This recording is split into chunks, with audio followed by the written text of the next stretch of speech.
ஒருபுறம் ஆக்சிஜன் உயிர் கொடுக்க, மறுபுறம் தாயின் குரல் அந்த சிறுவனுக்கு உயிர் கொடுத்து கொண்டே இருந்தது.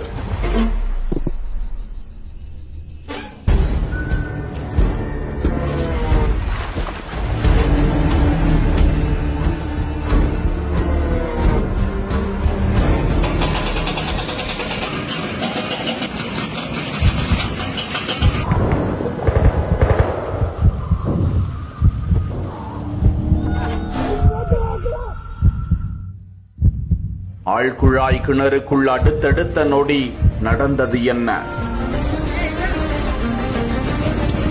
கடுமையான பாறைகள் இருந்ததால் உளி வைத்து மெல்ல மெல்ல குடைந்து உள்ளே சென்ற குழு.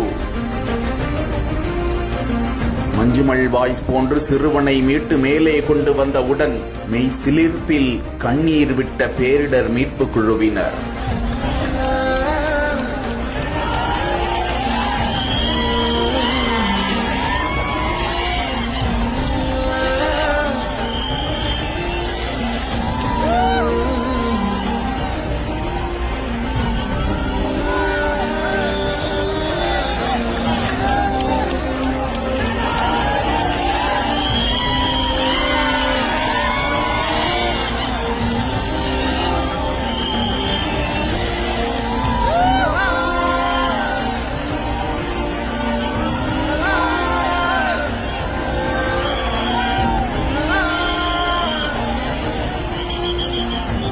ஒரு நொடி மூச்சை இழுத்து விட்ட சிறுவன், மகிழ்ச்சியில் அகமகிழ்ந்து ஆனந்த கண்ணீர் விட்ட தாய்.